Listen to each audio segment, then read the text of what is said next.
sur la question par rapport aux arrestations. Général, vous savez que le principe ici, c'est les questions directes pour nous permettre d'apporter des éléments d'éclairage aux préoccupations portées par les professionnels de médias. Ce soir, nous commençons par M. John Kanyunyu. Je vais demander à M. Félix Matuidi de se préparer, à M. Gilbert Foundier-Liédon d'avancer. Monsieur le porte-parole du gouvernement Patrick Mouillère pour la parole. J'ai deux petites questions à poser au général Sylvain Akenge, que je connais de longue date d'ailleurs. En général, vous avez tout dit sur la qualité d'un officier militaire. Je dis, vous avez tout dit sur la qualité d'un officier militaire. Supérieur, général, subalterne, nous avons tout compris. Mais étant reporter de guerre pendant plusieurs décennies, plusieurs années d'ailleurs, je sais qu'un militaire n'a pas de communauté. Donc vous avez, à mon avis, vidé cette question, ce qui fait polémique sur les réseaux sociaux et sur les médias. Mais je voulais savoir, ce qui fâche ou ce qui gêne actuellement, c'est que plusieurs officiers supérieurs généraux sont arrêtés pendant plusieurs années. Il y a ceux-là qui viennent de passer plusieurs années en détention. Entend le début de leur procès, parce que là, on dira plus que non, c'est parce qu'ils sont de telle partie ou telle autre partie qu'ils sont arrêtés. La deuxième préoccupation, vous avez parlé de mariage occasionnel. Mais les enfants sont innocents. Ce sont des victimes de l'indiscipline de leur père militaire engagé en force pour le groupe. On change la position du micro parce que vous sortez, ça crache. Hein?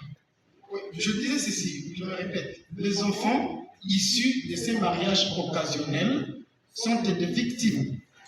Et ils ont droit à avoir, ils doivent avoir quand même un parent. Quelle décision, la hiérarchie militaire ne vont pas pour retourner, faire entrer ces enfants dans leurs droits, parce qu'ils n'ont jamais demandé à leurs parents militaires engagés au front, et j'appelle, excusez-moi, indisciplinés, de s'engager avec leurs enfants alors qu'ils avaient ou qu'ils ont des épouses dans d'autres provinces. Merci beaucoup.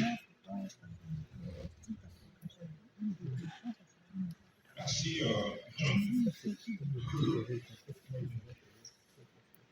Un militaire n'a pas de communauté, effectivement. Moi, c'est ce que j'ai appris depuis les centres d'instruction, à travers les écoles militaires, à travers ma vie professionnelle, ce que moi j'ai appris. Le militaire n'a pas de communauté. Le village, le secteur, la chefferie, le territoire, la province, la communauté du militaire, c'est la République démocratique du Congo, point barre. Et je vais ajouter quelque chose. La loi est claire là-dessus. Le militaire n'a pas de syndicat. Le militaire n'a pas de syndicaliste. Alors, il ne faudrait pas que les gens se constituent en communauté pour défendre un militaire et raconter des histoires dans les réseaux sociaux. Puisque le syndicat des militaires, c'est son chef. C'est sa hiérarchie. Celui qui défend le militaire, c'est sa hiérarchie. Mais ce n'est pas vous. Ce n'est pas votre communauté. J'ai vu la levée du bouclier des communautés lorsqu'on a arrêté certains officiers. Non. Ça, c'est inciter les militaires à commettre des actes contraires à la loi et à la discipline. Et cette attitude-là est punissable par la loi. Là, l'auditorat militaire peut vous poursuivre pour ça. Donc, il ne faudrait pas que le militaire ne peut pas s'affilier à une association, à un syndicat ou à quoi que ce soit, une association tribale, tout ça. La loi interdit ça. La loi interdit. Donc, C'est clair là-dessus, vous avez raison. D'ailleurs, vous travaillez avec les militaires depuis très longtemps et vous connaissez la coutume et les us en vigueur au sein des armées.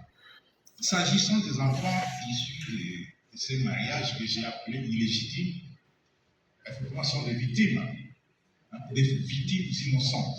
Mais à la fin des comptes, l'armée trouve toujours des parades pour pouvoir trouver un moyen de procéder à l'enregistrement de ces enfants-là. Mais ce n'est pas du tic au tac puisque la loi l'interdit. Ce n'est pas du tic au tac. Mais ça peut aussi créer des problèmes dans le foyer. Dans les foyers militaires, j'en ai connu. Mais ce qui est vrai, c'est qu'on est humain et des fois, on laisse passer certaines situations et la loi l'interdit. Voilà, merci. On va prendre la question de M. La main, en général, j'ai religieusement suivi votre pédagogie. Alors, ma question est celle-ci. C'est en rapport avec la dernière sortie médiatique du général Kachama Boya, le gouverneur de l'Itourie. Peut-on parler des soldats des rangs dont il faisait allusion quand il parlait de la suspension des soldes ou des officiers? Deuxièmement, comme la discipline est la mère des armées, y a-t-il des sanctions prévues à cet effet quant à cette sortie médiatique s'il s'avère fausse?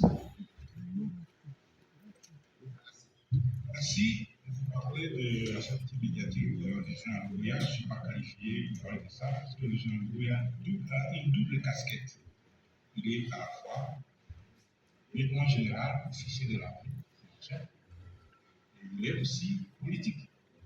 Il a une casquette politique en tant que gouvernement militaire. Et il a fait sa déclaration, c'est sa hiérarchie qui l'apprécie. C'est comme moi, je n'ai pas qualité pour l'apprécier. Ce que lui a fait. Il a une hiérarchie militaire et civile pour apprécier ce qu'il a fait et prendre les dispositions qui s'imposent. Si ça a été, ça allait à l'encontre de ce que moi j'ai dit ici. Quelles sont les sanctions dont l'armée, tout comportement a une sanction positive ou négative? Si vous faites bien votre travail, vous serez sanctionné positivement. Si vous faites mal votre travail, vous serez sanctionné négativement. Tout est prévu dans l'armée. Nous avons un règlement militaire. Il y en a plusieurs. Chaque domaine d'activité de l'armée a un règlement et c'est régi par des lois. Donc, là-dessus, ce n'est pas à moi de le faire. Moi, je suis pas de la je fais partie de la hiérarchie de gouvernement. C'est la hiérarchie qui va apprécier. Général, il y avait une question de Joe Daniel tout à l'heure, qui revenait justement sur le cas des officiers qui a été arrêté pendant plusieurs mois. Et il fallait évidemment être en mesure de dire ce qu'il en est exactement, parce que eux aussi ont droit à l'imposer. Oui, nous sommes en guerre. Et la guerre, c'est une circonstance exceptionnelle. Vous devez le faire. Et à certains moments, si le commandant suprême déclare l'état de guerre, on peut même réquisitionner, monsieur le ministre, on peut réquisitionner vos médias.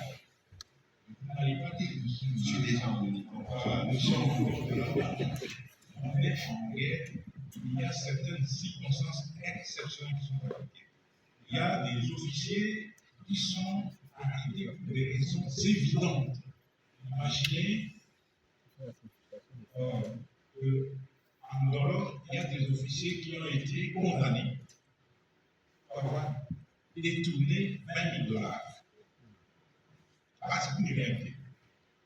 Il y a, je connais un ami général qui a été condamné parce qu'il a autorisé le déplacement un véhicule de l'armée pour des fins autres que celles de l'armée, et ce véhicule a eu un accident de lui, il a été emprisonné.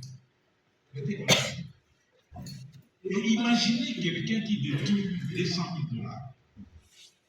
Imaginez quelqu'un qui détourne 1 million $.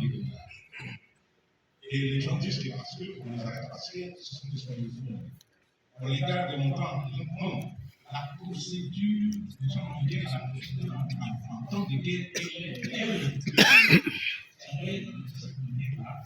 on a approfondi tout, on a tous les éléments avant d'envoyer quelqu'un, de le déférer à la justice militaire. Les gens disent, on parlait des officiers sur uniforme. Il n'y a pas que des officiers sur uniforme, il y a même des officiers d'autres, je l'ai dit, d'autres espaces linguistiques. Mais chacun a été arrêté pour une infraction posée individuellement. Donc ça, c'est une réalité. Et rassurez-vous que le temps qu'on fait là-bas, on ne va pas passer une éternité. Dès que le service termine les investigations, il boucle les dossiers et les dossiers seront transmis obligatoirement à la justice militaire pour la suite. Mais ce qu'il faut retenir aussi ici, c'est que l'armée, comme tous les corps, est réglementé. Et qu'il va de soi que chaque fois, ce n'est pas pour rien qu'il y a des sanctions ou des mesures disciplinaires qui sont prévues, y compris dans les rédactions. Et donc, il ne faudrait pas considérer que chaque fois qu'il y a eu une interpellation d'un militaire, que cela est forcément lié à une question tribalo-ethnique, dans un contexte où le président de la République a fait de la montée en puissance de nos forces armées le premier objectif de son action. Et dans ces contextes-là, dans une armée où, disons les choses telles qu'elles sont, où on a hérité des difficultés en termes de logistique, en termes de circuit d'approvisionnement, où il y avait des effectifs déclarés mais qu'on ne voyait jamais, mais qu'on traînait, qu'il y ait à un moment donné un travail de contrôle qui s'efface et des responsabilités qui puissent être établies. Comment vous voulez nous demander de nous assurer que nous faisons la montée en puissance de l'armée, que nous la rendons plus forte, mais comment voulez-vous nous reprocher en ce moment-là, lorsque on remarque que tel acte qui a été posé n'a pas été posé dans les règles de l'art, on interpelle. Nous sommes dans un contexte où on l'a vécu. Les troupes sont engagées au front, il y a des traites. On a vécu où nous sommes engagés, où un major ou un commandant, oui, on ne répond pas à son devoir. Mais pourquoi voulez-vous que l'armée ne puisse pas tirer les conséquences d'un tel comportement? Donc, il faut que, quelque part, que nous tous nous sachions que nous, comme gouvernement, en l'occurrence l'armée comme corps, est en droit de s'organiser à tout moment, que chaque fois qu'il y a des brebis galeuses, que chaque fois que les règles ne sont pas respectées, on en tire les conséquences. Pour autant, qu'on donne les moyens de défense à tous ceux qui sont interpellés pour que cela puisse se faire de la manière dont la justice, que la justice recommande.